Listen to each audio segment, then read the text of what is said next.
Hoy, en esta serie Saber Levantarse de Mayra Gabriel de temas tabú, traigo una invitada especial.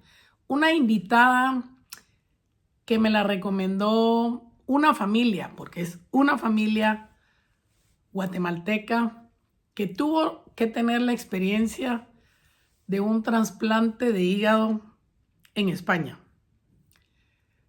Erika Guijarro Fernández es la psicóloga del Hospital Universitario de La Paz en el área de pediatría de trasplantes hepáticos.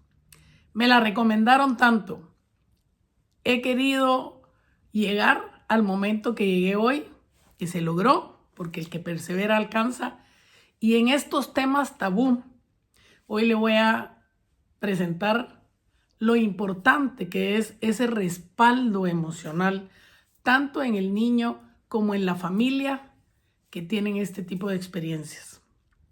Dejo con usted esta conversación muy amena, llena de aprendizajes sobre el sentir de este diagnóstico que muchas veces viene desde que el bebé nace. No se lo pierda y si le gusta, gracias por compartirlo. Bueno, como les había platicado, hoy estoy con la psicóloga, no sé aquí en España si a las psicólogas les dicen licenciadas o psicólogas. Psicólogas. Así. Psicóloga Erika Guijarro Fernández, quien trabaja en el Hospital de La Paz en la unidad pediátrica de trasplantes hepáticos. Mucho gusto, Erika, un placer y gracias, de verdad, gracias por la oportunidad, porque yo sé que esta charla nos va a ayudar muchísimo en Guatemala a enriquecernos. Y quisiera preguntarte, ¿quién es Erika Guijarro? Muy buenas, lo primero de todo, muchas gracias por invitarme, ¿no? a platicar, a charlar, a deciros un poquito, bueno, pues quién soy yo. Pues yo soy Erika Guijarro Fernández, soy psicóloga infantojuvenil, clínica infantojuvenil, experta en el tratamiento, pues bueno, del paciente crónico. Y eso, pues soy psicóloga, llevo más de 10 años trabajando en la unidad de trasplante pediátrico del Hospital de La Paz a través de una asociación que se llama Asociación EPA, de ayuda a niños con enfermedades hepáticas y trasplantados hepáticos, pero sí que es cierto que no solo, en muchas ocasiones solo atiendo a pacientes no hepáticos y con enfermedades hepáticas, sino también en otras ocasiones pues bueno, ayudamos también, ¿no? a otros pacientes que puedan tener otra dolencia o otro trasplante, como pueda ser riñón, pulmonar, corazón.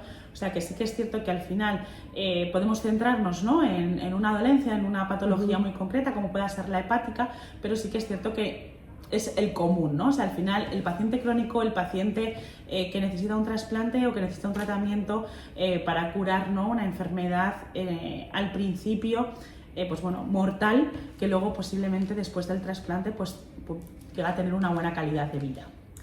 ¿Cuántos órganos o tejidos pueden ser trasplantados de una persona?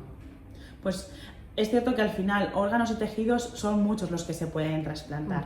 Entonces, aquí en el Hospital de La Paz hacemos todos los trasplantes que se pueden llevar a cabo, ¿vale? En la planta en la que yo trabajo, que es la unidad de trasplante pediátrico, tenemos tanto riñón, corazón, pulmón. Luego hay otra unidad en el propio hospital que también hace intestinos. O sea, sí que es cierto, multivisceral. Es cierto que aquí en el Hospital de La Paz llevamos a cabo todos los trasplantes que se pueden realizar en el trasplante pediátrico. ¿Y su interés por la unidad, por estar aquí con niños trabajando, cuándo empieza o cómo empieza? Pues a mí la psicología infantojuvenil es lo que más me gusta. Sí que es cierto que mi andadura comienza en el tema, ¿no? en la patología oncológica y sobre todo en los cuidados paliativos. Y es ahí donde realmente despierta mi interés. ¿Mi interés por qué? Porque sí que es cierto que en un principio, en este caso os voy a hablaros de la enfermedad hepática, ¿no? Comienza siendo una enfermedad terminal, que sí que es cierto que si rápido no se realiza un trasplante, pues esa enfermedad va avanzando y claro, pues posteriormente llegaría al fallecimiento del pequeño, ¿no? Por eso mismo al final lo que es la enfermedad crónica, lo que es ese final de vida, es algo que a mí me gusta trabajar y estar acompañando a las familias durante ese proceso. Por eso un poco es como comienza mi andadura en todo esto del trasplante, porque es una enfermedad muy grave, es algo que, sobre todo las enfermedades antes del trasplante, son muy graves, que si realmente no estás en un buen sistema, ¿no? Pues que puedan cubrir todos esos cuidados, todos esos procesos médicos a los que hay que, ¿no?, llevar a cabo antes de que, pues bueno, pues para que el niño pues no termine falleciendo, pues es cierto que eso es muy importante. ¿Y cómo se le explica a un niño qué es un trasplante? Porque por un lado, trasplante y donación es diferente, ¿verdad? Entonces, ¿cómo le explicas a un niño o a la misma familia, a los hermanos mayores, qué es un trasplante, qué es una donación de órganos? Pues mira, aquí es cierto que me gustaría aclarar una serie de cosas, porque sí que es importante, doy clases en diferentes universidades aquí en España y hablo justo del tema de la donación y del proceso del trasplante, porque sí que es cierto que es algo muy desconocido, no solo aquí en nuestro país, sino como estamos viendo, ¿no?, que en otros países también es bastante desconocido. Sí que es cierto que en España somos líderes en trasplante y eso es gracias a nuestro modelo de trasplante, y yo creo que eso es algo que es muy importante, que otros países ya de alguna forma están, ¿no?, interesándose por el modelo español, que así se llama, porque sí que es cierto que es muy importante el modelo para garantizar toda esa parte de la donación que comentabas. Pero antes que nada, me gustaría, sobre todo siempre, tener en cuenta que os hablo un poco de la especialidad del hepático, ¿vale? Que sí que es cierto que es diferente a otros órganos, pero hay muchas cosas que son comunes. Pero en este caso, la enfermedad mayoritaria en el trasplante hepático, aquí, ¿no?, en nuestro país, son muchas enfermedades hepáticas las que te pueden llevar a un trasplante, pero la mayoritaria es la atresia de vías biliares, ¿vale? Esa enfermedad es muy común, o sea, relativamente estadística. Exacto, es una enfermedad que nacen y nacen ya con ella. Entonces es cierto que estos niños, por lo general, antes del primer año de vida, tienen que ser trasplantados. Solo para los que no saben, así entre paréntesis, ¿qué es atresia biliar? Bueno, la atresia biliar al final es, me permitís un poco la confianza y hablarlo de estar por casa, es una complicación de cañerías, ¿no?, de las venas que no riegan bien el órgano y de alguna forma como que se va secando y va, pues bueno, perdiendo esa funcionalidad, ¿vale? Entonces sí que es cierto que con esa enfermedad, si no les trasplantamos antes del primer año de vida, estos niños fallecerían. Y es cierto que las enfermedades hepáticas en los niños van mucho más rápida que en los adultos. O sea, todos ahora nos podremos estar haciendo una idea en la cabeza, bueno, eso es tiempo, qué tiempo, que no es tiempos. No, es que las enfermedades hepáticas en los niños, como es nada más que nacen, es cierto que son enfermedades que van súper rápido. Entonces, como os estaba diciendo, ¿no?, antes del primer año de vida, los niños tienen que recibir un trasplante. Por lo tanto, como me preguntabas, ¿no?, con respecto a cómo yo le explico, pues imaginaros, son muy pequeños y es cierto que en esos primeros momentos con este tipo de pacientes es cierto que no les explicamos a los niños, ¿no?, pero es muy importante el trabajo que hacemos desde la psicología y que hago con las familias. ¿Por qué? Porque en estos momentos se trabaja mucho el duelo. El duelo, porque muchas veces pensamos que el duelo es cuando, pues, un familiar o un ser querido fallece. En este caso, fallece nuestra historia vital. Fallece nuestros objetivos, nuestras expectativas, lo que nosotros deseábamos para ese hijo que iba a nacer. Entonces tenemos que trabajar todo eso, porque de alguna forma, trabajando el duelo, nos vamos a ayudar también a poco ir también generando, ¿no?, expectativas ante la nueva situación que tenemos, de aceptación, de compromiso, porque aparece un shock emocional yo siempre les hablo un poco que es como cambiar de ir un viaje a la montaña. Queríamos ir a la playa, con sol, la ropa que llevamos a la playa es otro tipo de vestimenta. Y claro, y de repente les decimos, no vas a la playa, vas a la montaña, a subir, días de viento, días complicados. Pero bueno, estamos ahí los psicólogos y el equipo sanitario para acompañarte durante todo ese proceso. Así que la intervención psicológica se comienza haciendo con las familias, porque nuestros niños son muy pequeños, y posteriormente se va haciendo con los niños.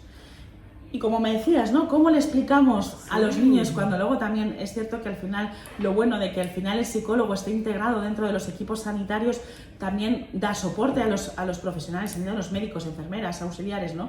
Les damos soporte, pues eso, pues para cómo ante una mala noticia, ayudar a la toma de decisiones y sobre todo, ¿no? A las familias, cómo ayudarles, ¿no? A poder comentarles, ¿no? A sus hijos qué es esto del trasplante.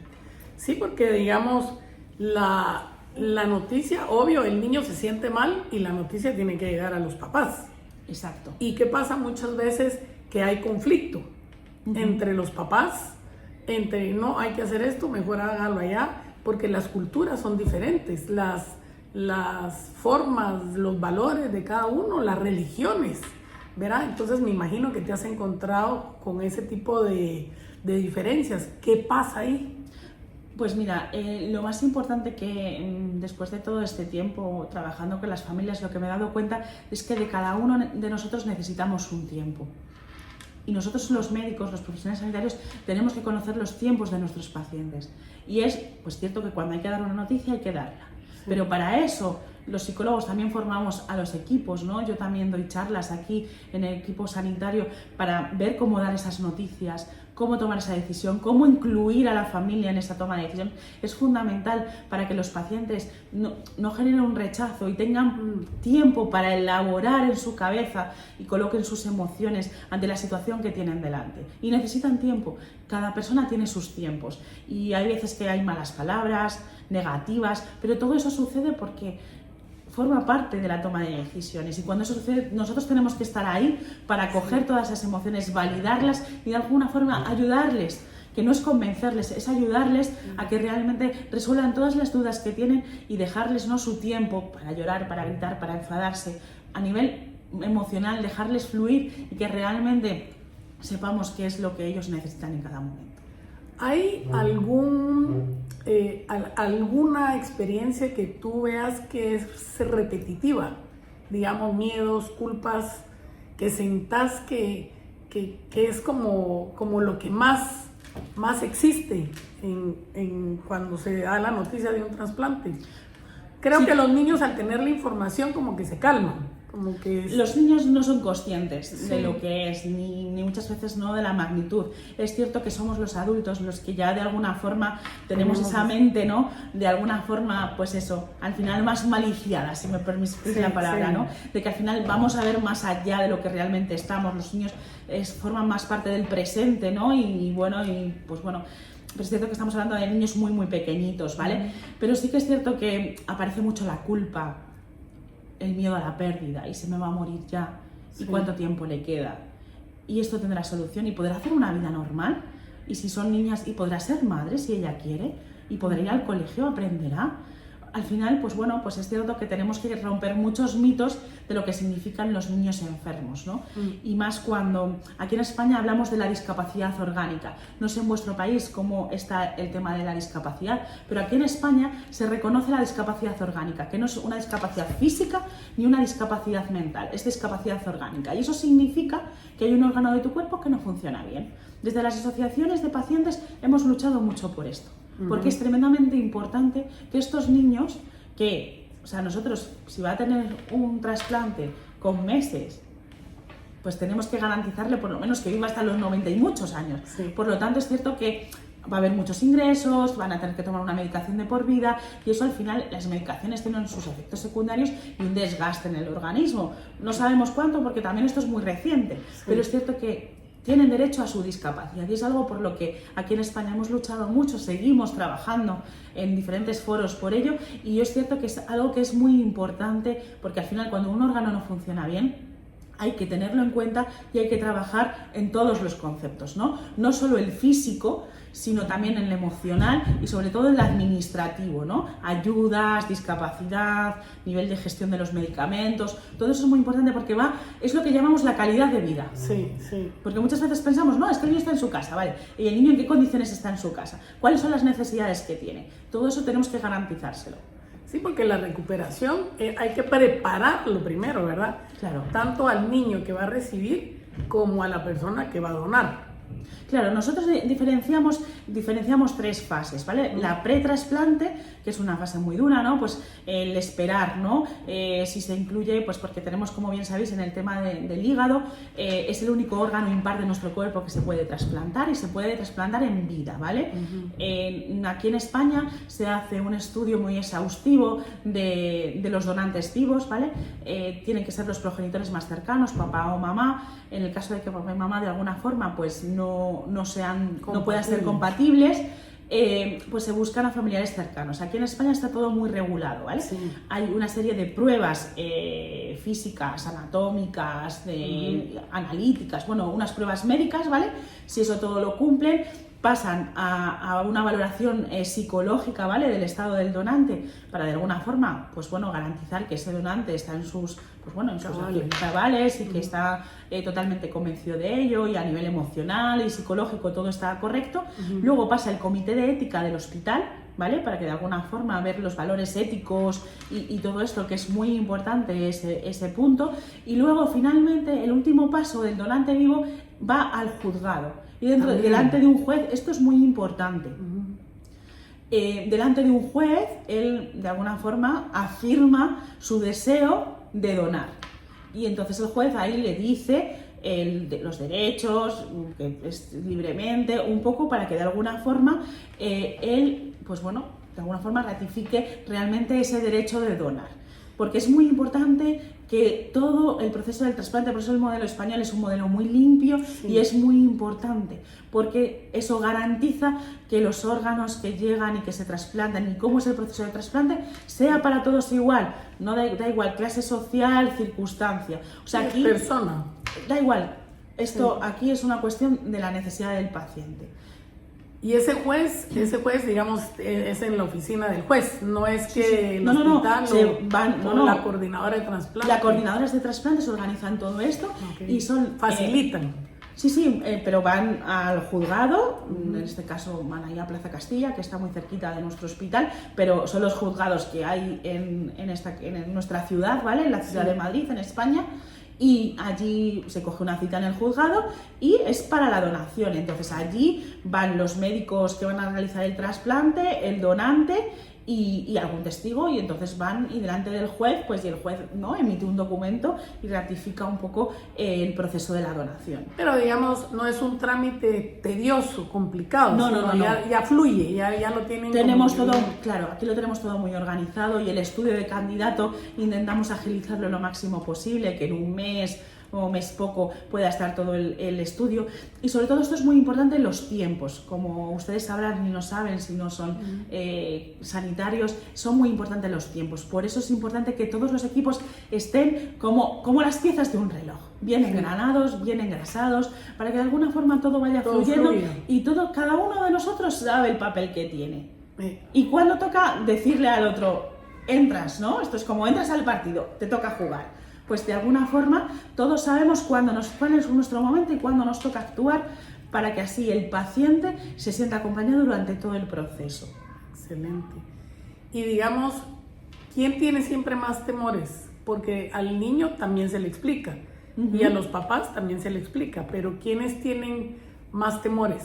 Los adultos, los papás, siempre son los que tienen más miedos, porque al final el niño, incluso cuando el niño es un poquito más mayor y hacemos un trasplante por otras enfermedades o por otras causas a niños más mayores, los niños sí que es cierto que te verbalizan, ¿no? Y te cuentan, oye, pues me voy a morir, pero es cierto que es otra sensación, otra forma de transmitírtelo. Es cierto que son las familias, los padres, los que más miedo tienen, ¿no? Y ese sentimiento de culpabilidad, hice algo mal en el embarazo, me tomé algo, no sabemos muchas veces las razones de determinadas enfermedades, sobre todo en la infancia. Por eso mismo, a ver, la culpa es una emoción que nos da control, y cuando hay una situación como esta tan inestable, lo que no sabemos es controlar la propia situación, ¿no? Entonces es algo que nosotros tenemos que tener en cuenta, manejar esa culpa y explicarles muy bien todo el proceso de la enfermedad, porque la información da seguridad y da una estructura de tiempos, y eso es lo que muchas veces tenemos que manejar con las familias.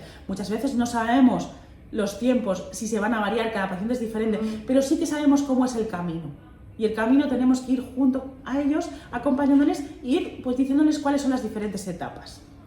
Y digamos, a los niños se les da cierta información, a los papás otras, ¿verdad? Pero siempre con el mismo mensaje.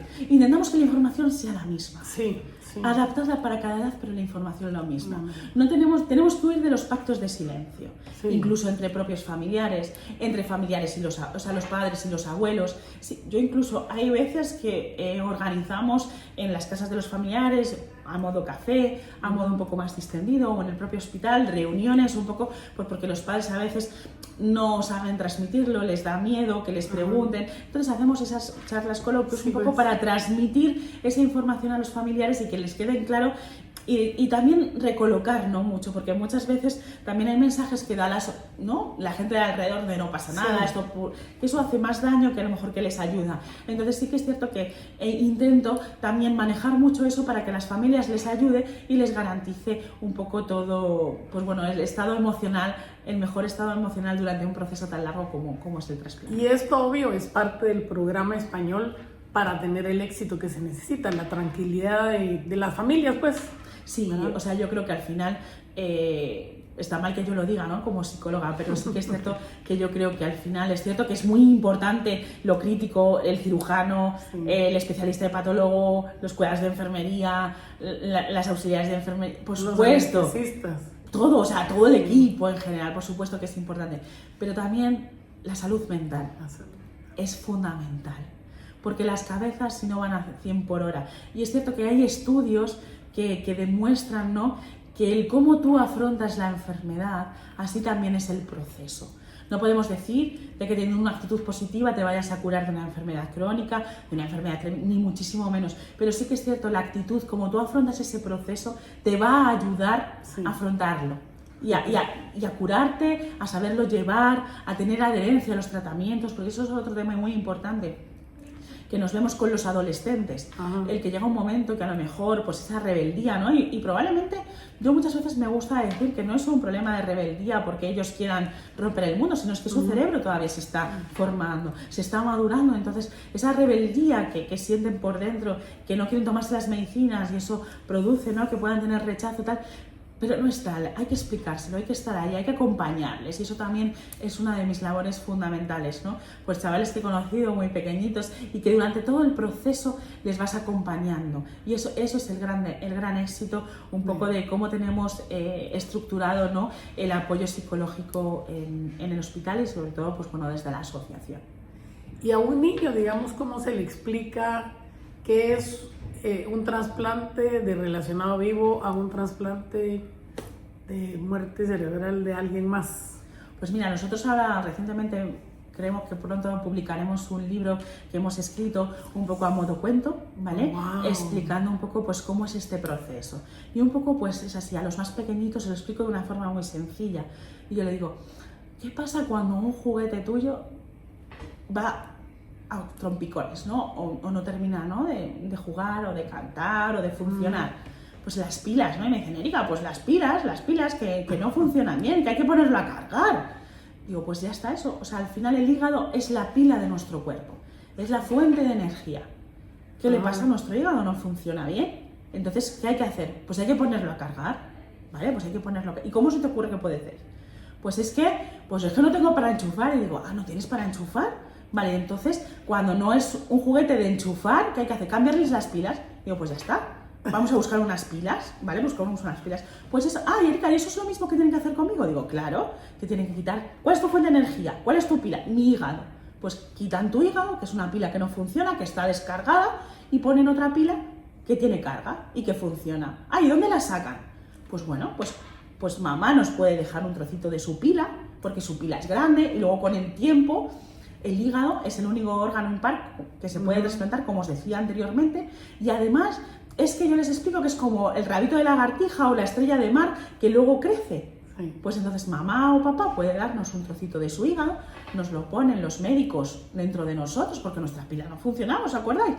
Sí. Y entonces ellos son muy listos, sí. Rápido, relacionan conceptos, lo captan, lo integran. te hacen preguntas, pero si tú sabes explicarles todas las preguntas. A los niños no hay que mentirles, hay que adaptarles el discurso a su edad, pero nunca mentirles. Incluso cuando la pila viene, pues eso, es que al final en España pues son muy solidarios y le explicas cómo funciona, ¿no? Y entonces pues alguien que ya no necesitaba su pila, te la ha donado, te la ha dado para que tú tengas una pila y puedas funcionar. Sí, pues. Y entonces ellos, y muchas veces te dicen, pero bueno, se ha muerto y ya no lo necesitaba. Digo, pues sí, claro, pues ya está. O sea, son ellos mismos los que van desarrollando el discurso y si no tú les vas acompañando y les vas elaborando el discurso para que ellos lo entiendan. Pero me gusta porque sí, no hay necesidad de usar las palabras técnicas, digamos, sino con ejemplos. Ahí bien dicen, las palabras convencen, pero los ejemplos arrasan, ¿verdad? Sí, yo además soy muy de metáforas. Me gusta mucho utilizar las metáforas y muchas veces los niños me dicen, cuéntame esas historias. Entonces son las metáforas, ¿no? Para explicarles, pues, por qué tienen que tomarse las medicinas, lo de la pila, pues porque a veces se ponen amarillitos, bueno, pues un poco todo y eso. esa parte como cuando, porque ese es también, bueno, solo con el hígado se ponen o con el riñón también se ponen amarillitos, ¿verdad?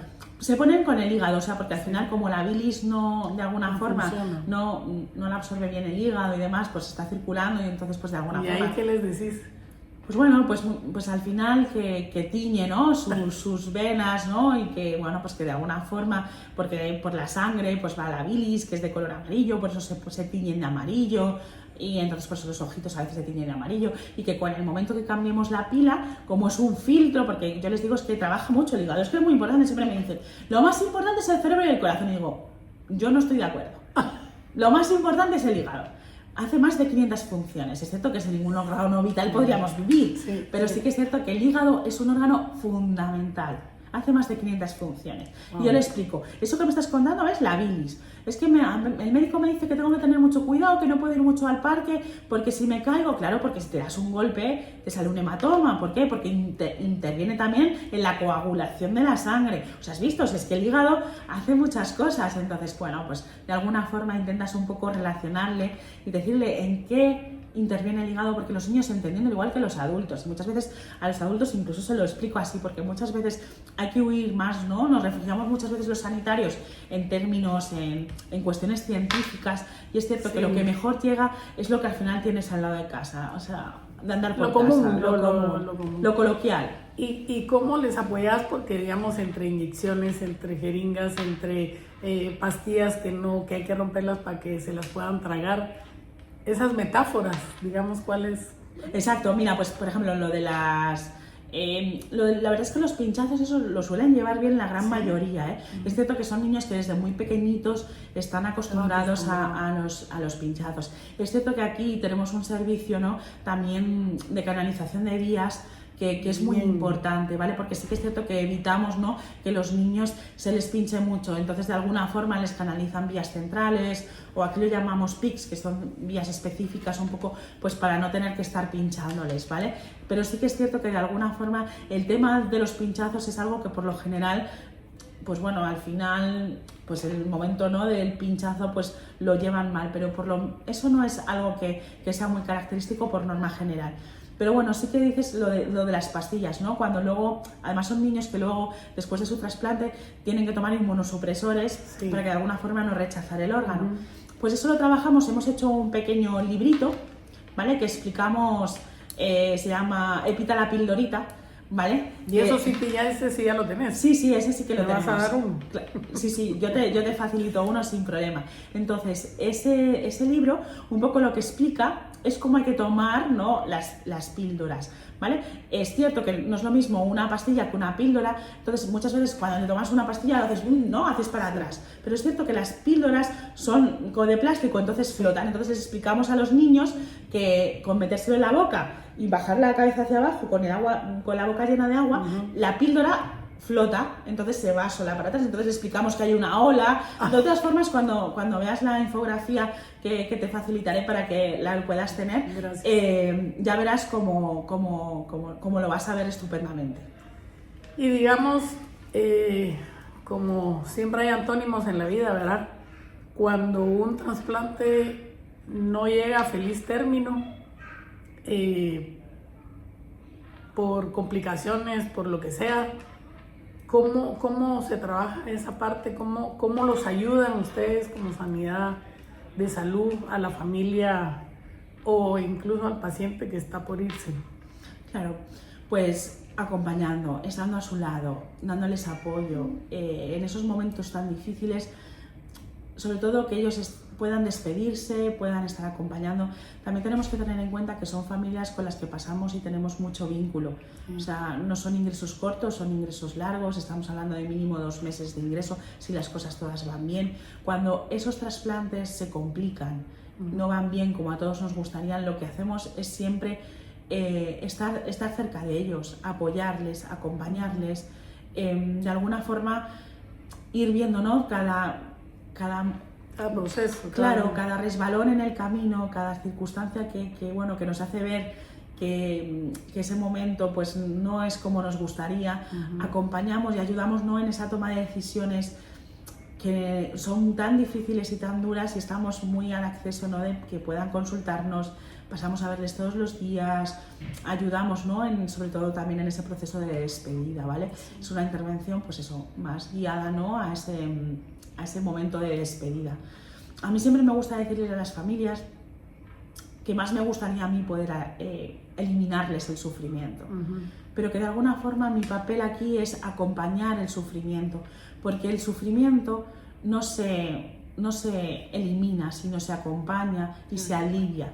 Entonces yo me considero más una aliviadora, si me permiten la palabra, de ese sufrimiento, porque sí que es cierto que al final no me puedo hacer a la idea, ¿no?, lo que significa pasar por un proceso como este, ni de alguna forma perder a un hijo. Pero lo que sí que de alguna forma tengo la experiencia de haber acompañado a muchas familias en momentos tan difíciles que de alguna forma ellas también, ¿no?, y estos niños también me han enseñado, ¿no?, a cómo ayudaros, ¿no?, en esos momentos tan complicados. Cuando falleció mi hijo, tuve, no sé si la suerte, el honor de poder ir a 2 talleres de Elizabeth Kubler-Ross. O sea, todavía la conocí. Y ella, pues entre sus investigaciones que hizo, es que los niños pintan lo que van a ver cuando se van a ir. ¿Tú has tenido esa experiencia con ellos? Sí, muchas veces también ellos mismos, cuando a las familias también hay que respetar, ¿no?, que no quieran decírselo al niño, pues bueno, que están en unos momentos difíciles, que probablemente fallezca muchas veces antes, ¿no?, pues de que el niño pues ya comience, ¿no?, a estar sedado o qué tal. Hay muchas veces pues que no quieren comentárselo, entonces los niños te cuentan historias o tuve un sueño. O amigos invisibles que también aparecen. Y que claro, y bueno, pues te cuentan, ¿no? Y oye, si yo de alguna forma mañana no estuviese por cualquier cosa, me gustaría que papá y mamá hicieran esto, que estuvieran contentos. O sea, al final ellos también te dejan su legado, de alguna forma. Por eso es tan importante a cada edad transmitirle lo que necesitan, lo que está sucediendo, es fundamental, porque al final les va a ayudar, ¿no? Y nos va a ayudar a nosotros, porque ese miedo es lo que nos hace, ¿no?, a que no se entere porque va a sufrir, pero al final estamos sufriendo, hay que ayudar, ¿no?, y tenemos que estar todos a una, de alguna forma elaborar todo ese proceso de duelo.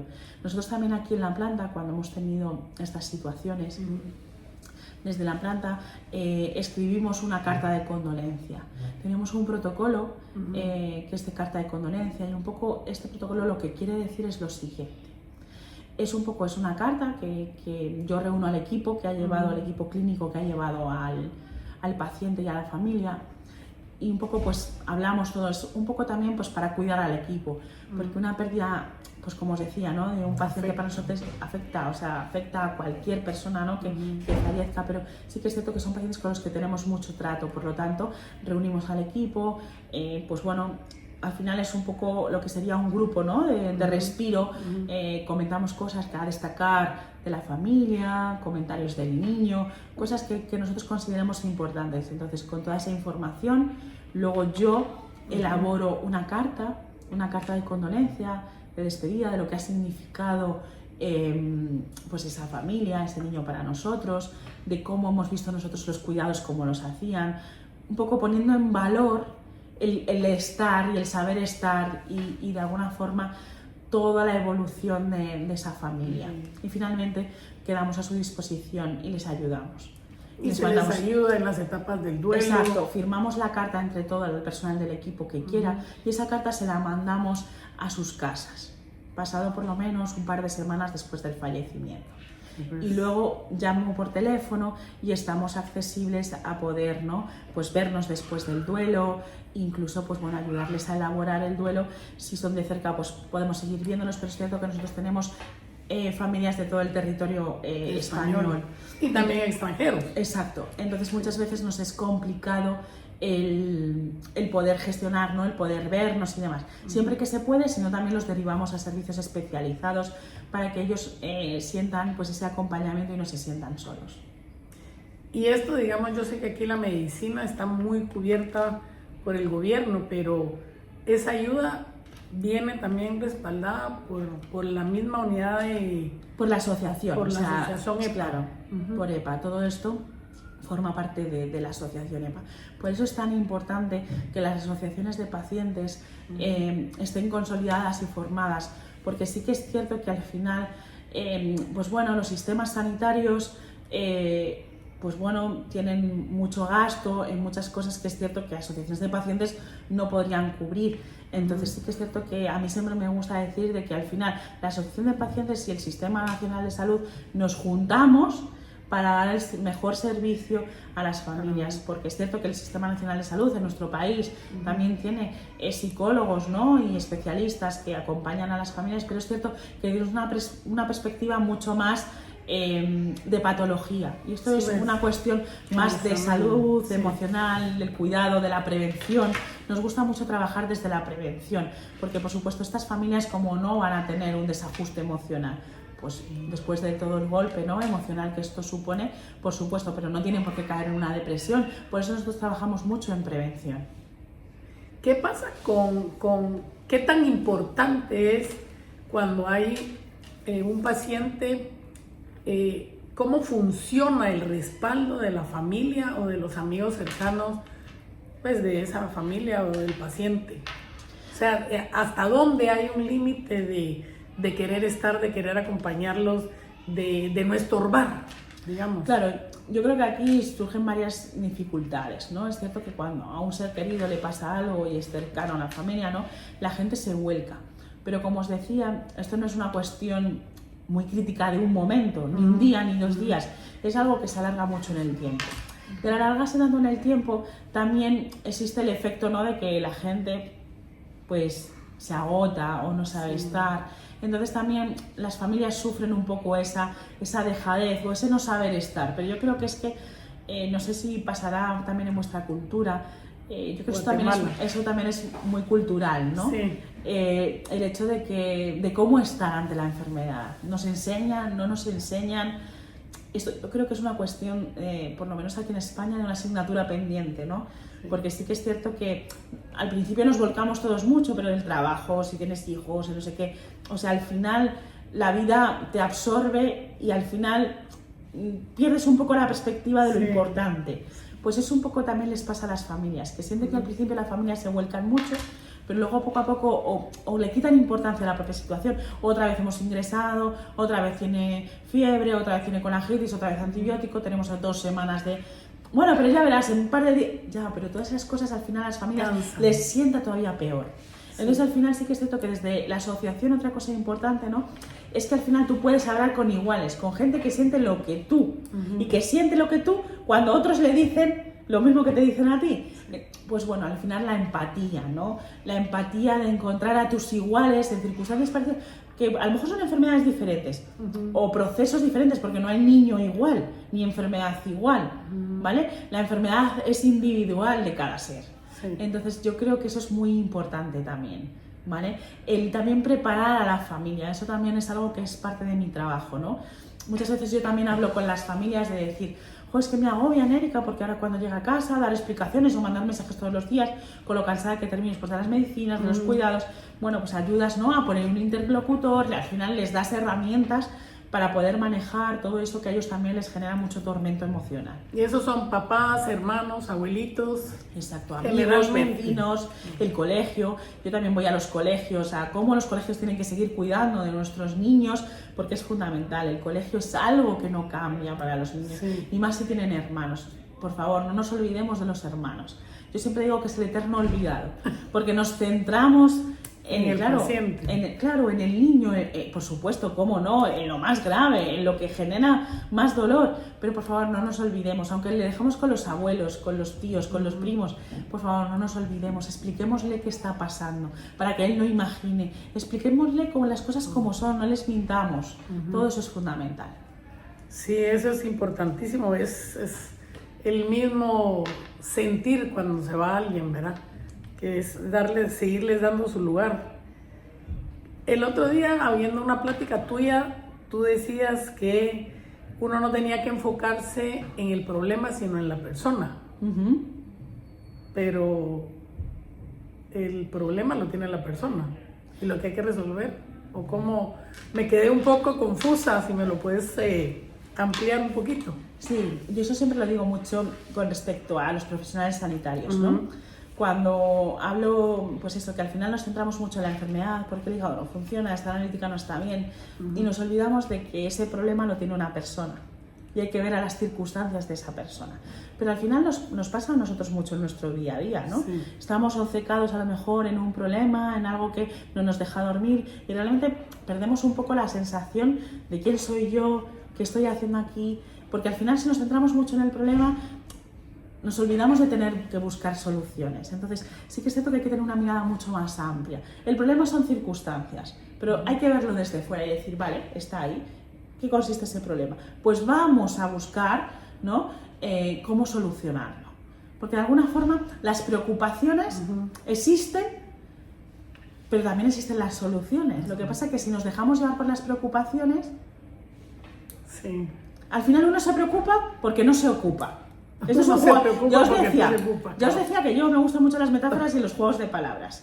Pero es que está claro, me preocupo porque no me ocupo. Si yo estoy ocupado, ya no me preocupo. incluso en buscar solución a eso que me preocupa, la preocupación baja el nivel. Sí, pues. O sea, al final es como una pescadilla que se muerde la cola. Es correcto. Así que eso es un poco a lo que yo me refiero con todo eso. Sí es, aquí hay varias preguntas, pero creo que ya en el camino me las has ido respondiendo. Y yo creo que tú hablabas hace un rato sobre la culpa. ¿Los niños tienen alguna culpa o son los adultos los que tenemos la culpa? Los adultos. Los adultos. Los niños, en alguna ocasión, alguno un poquito más mayor, pues eso, que no se ha tomado la medicina, a lo mejor tienes que intentar buscar, o si realmente, recuerdo ahora un caso, se me viene a la cabeza, ¿no?, de un chaval que sí que no se tomó la medicina y claro, pues hubo que decirle las cosas como son. Nunca mentir, recordar. Sí. Claro, estás en esta situación, has perdido tu hígado porque no te has tomado la medicina, entonces Hay que ponerse pilas. Entonces, sí que es cierto que de alguna forma los niños no tienen esa culpa. Lo que sí muchas veces es, porque me he portado mal, te dicen, o sea, intentar deshacer, ¿no?, pequeñas creencias que puedan tener ellos, o al final son estilos de educación, ¿no?, porque al final es cierto que en situaciones como estas hay que educar a los niños enfermos como si fueran niños no enfermos. No hay que sobreprotegerles, que no les ayudamos. No les ayudamos. Son niños como cualquier otro niño. Yo cuando voy a los colegios les digo, darles tiempo. Porque sí que es cierto que hay que darles tiempo. Son niños que están acostumbrados a estar con adultos. Cómo gestionan los conflictos, cómo gestionan las cosas, son como lo gestionamos los adultos. Y no es que lo gestionemos muy bien. En teoría. En teoría. Entonces, de alguna forma, darle tiempo a que él, con sus iguales, se acople. Sí, y sobre todo imite mucho, necesita verlos, necesita tiempo. Son niños de que llegan al recreo, al patio, ¿no? A la hora libre del almuerzo en el colegio y les quitan el bocadillo, que se lo quitan 2 o 3 días. Al segundo ya sabe qué es lo que tiene que hacer. Son muy listos. Son listos porque son muy despiertos. Y porque tienen la información correcta. Claro, entonces demos tiempo, pero no sobreprotejamos. Son niños que hay que darles tiempo, pero no sobreprotejamos a los niños. Porque es que como está malito, pero él tiene todas las condiciones para que realmente adaptarse al entorno a nivel psicológico de desarrollo. Si no lo tiene, vamos a trabajar en ello. Pero realmente, por lo general, ellos tienen todas las capacidades para enfrentarse a su entorno y a sus iguales. Y no verlo como, ay, el pobrecito. No. Ok. Trasplantamos a los niños para vivir.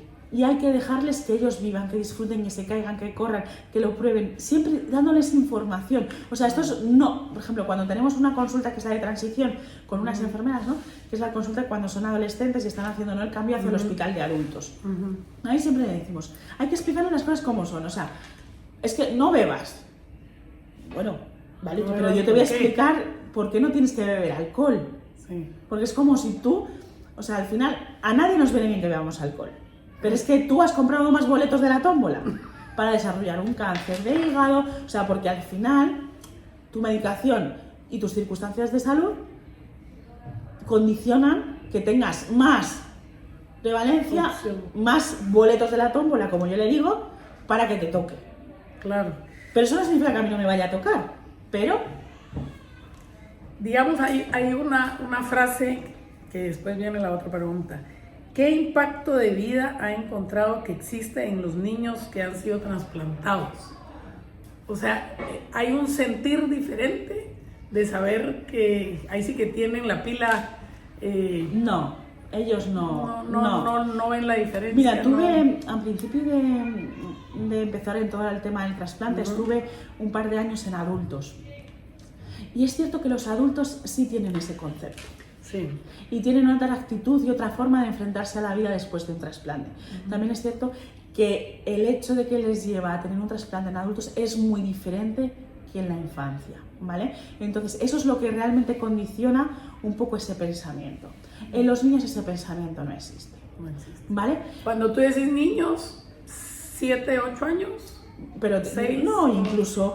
Te estoy hablando de niños trasplantados en la infancia, ¿vale? Te estoy hablando incluso de niños de 20 o 20 y muchos años que fueron trasplantados de pequeños. El concepto de cuando son trasplantados de pequeños no tiene nada que ver de cuando un paciente ha sido trasplantado con 50, con 60 o con 40. No tiene nada que ver. El concepto es muy diferente, ¿vale? Ese pensamiento no aparece.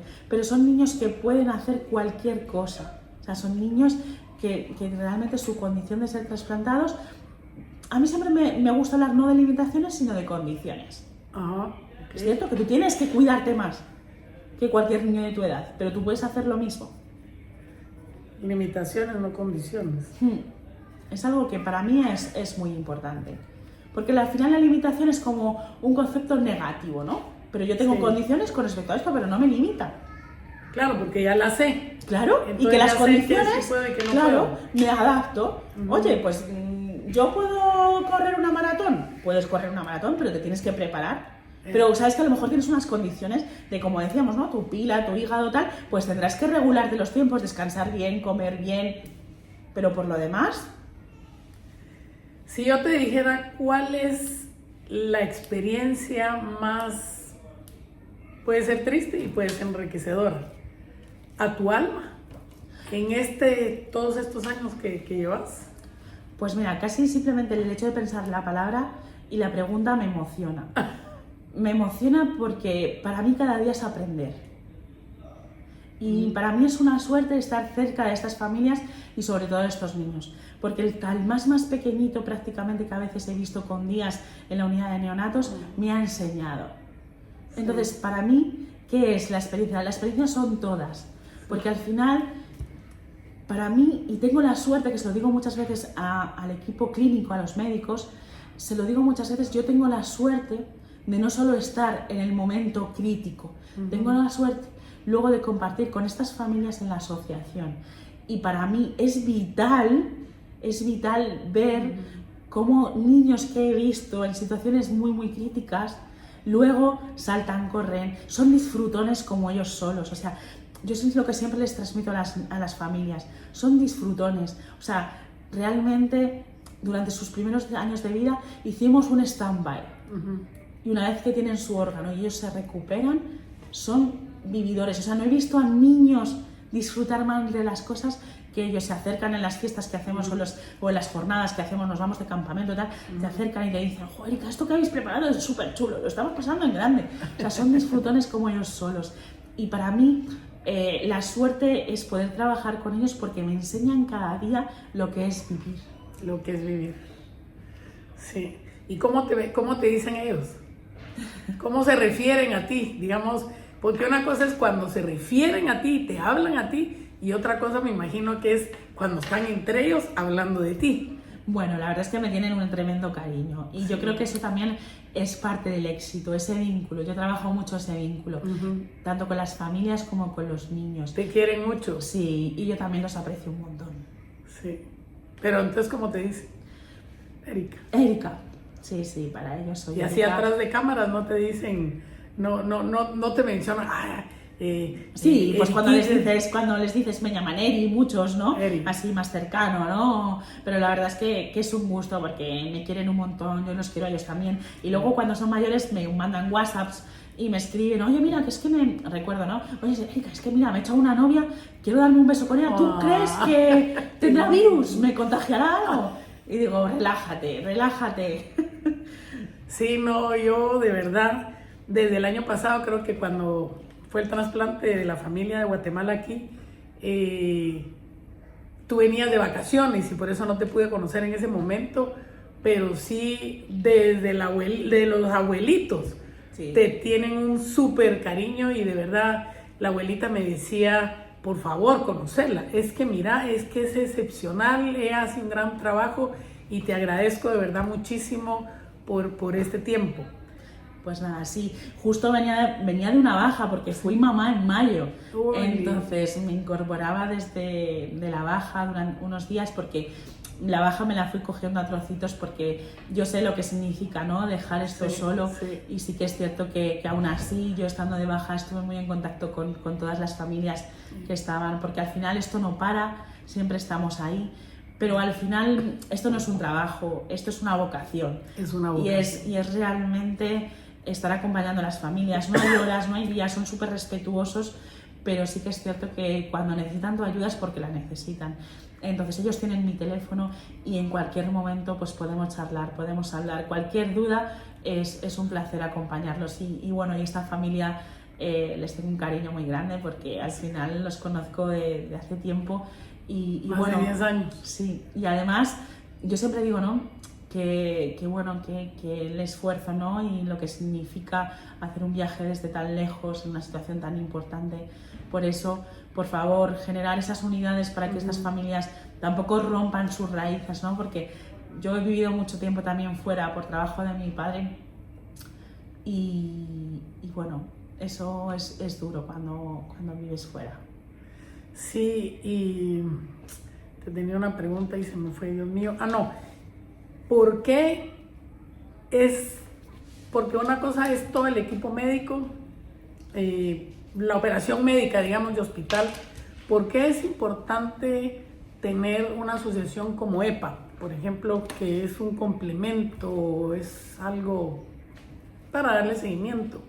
Sí, las asociaciones son muy importantes de pacientes, son muy importantes porque al final complementan los cuidados, ¿no? Pues en esta parte, ¿no? Fortalece todo la parte del apoyo psicológico y fortalece un poco toda esa labor de que se unan las familias, puedan hablar, puedan generar, ¿no? Y estar en entornos que hacer acciones para que ellos estén juntos, defender los derechos y los deberes de los pacientes. Es fundamental. Las asociaciones de pacientes son movimientos muy importantes, sobre todo en cualquiera, pero en la enfermedad es muy importante que ellos se sientan hermanados juntos y que se sientan arropados por otros pacientes que ya han pasado por situaciones y se sientan acompañados. Sí, que hablen como el mismo idioma, ¿verdad? Pues claro.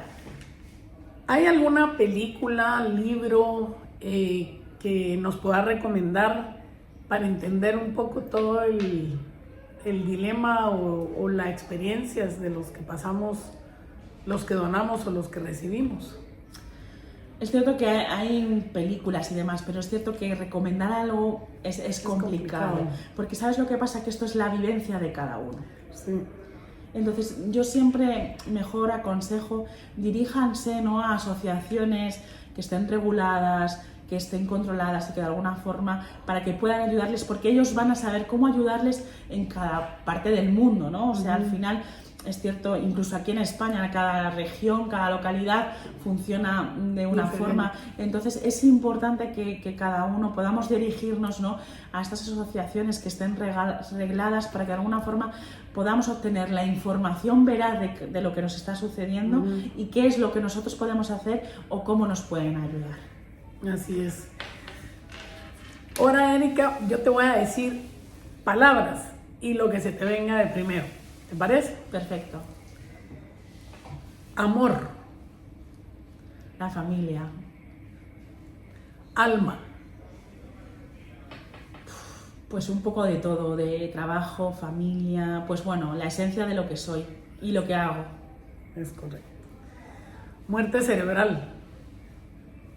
Mucho dolor. Trasplante. Vida. Donación. Gesto altruista y vida para otros. Expansión de conciencia. Pues el conocer, el ir más allá, ¿no?, de todo lo que... y no tener miedo. Y no tener miedo. Así es, así es. Pues Erika, yo te traigo aquí y te entrego este es mi segundo libro, con el apoyo y toda la ayuda que tú me has dado, me das. Espero salga el nuevo, ¿verdad?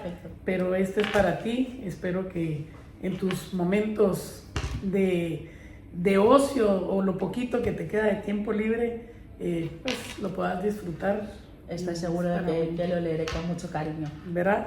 Y yo te doy realmente gracias por compartir este conocimiento, estas experiencias que estoy segura en Guatemala nos van a servir un montón y en todo el mundo, pues, porque Erika es una psicóloga que lleva muchos años trabajando en esto de los trasplantes de órganos, ¿verdad? Como tú decís, es cierto, ahora que estás enfocada más en lo que es hepático, y creo que esta charla nos va a ayudar muchísimo, así que te agradezco de corazón y un placer de verdad haberte conocido finalmente, ¿verdad? Pues nada, un placer, muchas gracias por haberme invitado y ha sido un placer estar charlando con vosotros.